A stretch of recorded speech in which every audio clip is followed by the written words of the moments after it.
In response to the release of President Trump's $4.1 trillion budget, Governor John Hickenlooper called the significant cuts to social programs, highway funding, and medical research, quote, devastating.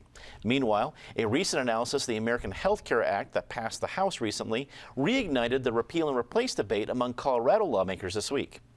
Patty, is too much being made of the, for lack of a better term, the Trump budget, because it's really going to be Congress that passes the budget. It may look completely different than what it looks like right now, or is it getting the right amount of pressure?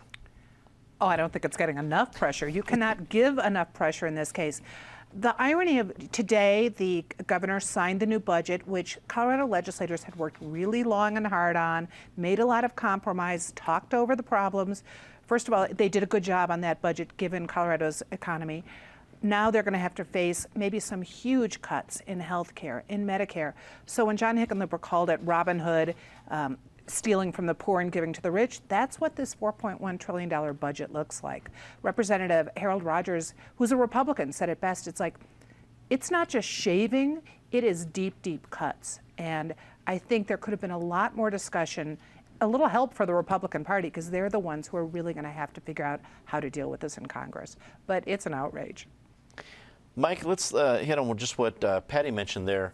When you see the headlines, especially on the healthcare side of it, ARP already has a pretty poignant ad out saying how it's going to cost thousands of dollars for people older. And I saw a funny tweet this week that said, if only older people voted. Well, clearly Republicans are going to face an uphill battle with constituency, especially this summer. If nothing is passed in the Senate before the summer, it's got a long time for constituents to come out and make some pretty big beef about this.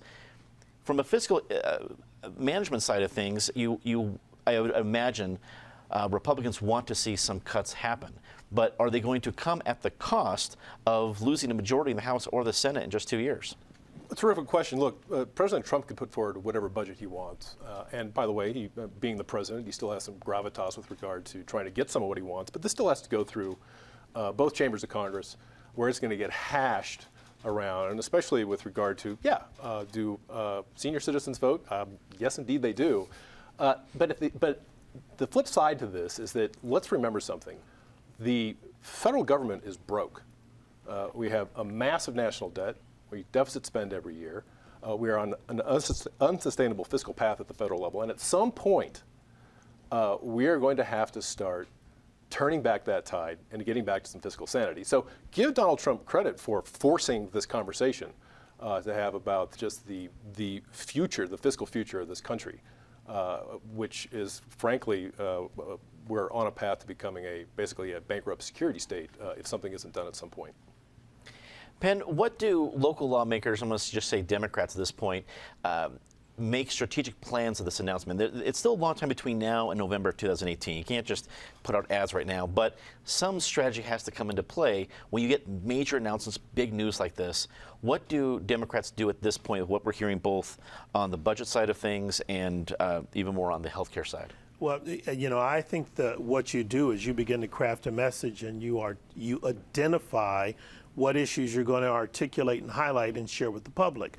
One thing that's readily apparent, and I'm sort of where Mike is, but I look at this a little bit differently. What the Trump budget or proposed budget has done is clearly drawn a line. And as a society, you have to ask, are we better off with fewer or more people insured? Are we better off with providing for all of us or providing for none of us except the top 1%? Because that's basically what his budget does. It, I think, draws a bright line and says, I believe in X and I don't care about Y. And so Democratic candidates are going to make hay out of that. And they're being helped by moderate Republicans who are also saying this budget it's unconscionable, it's irresponsible. I'm not voting for this. We're going to do something different. And that's the way the conversation ought to happen. My greatest disappointment is for a person who proclaims that they're a leader and they're a change agent. I wish his budget would have gotten past the theatrics and just said, here's how you balance this so that we provide for people, insure people, provide benefits, and begin to become more fiscally responsible to begin to reduce both the debt and the deficit. And the budget really doesn't do that. Nor does whatever the new health care thing is. It's basically just a protest to the Affordable Care Act.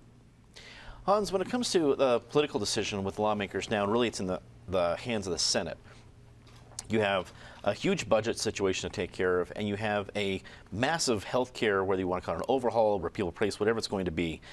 I don't know if both can get done. Do you think the Senate tries to decide a way to do both, or do they pick one?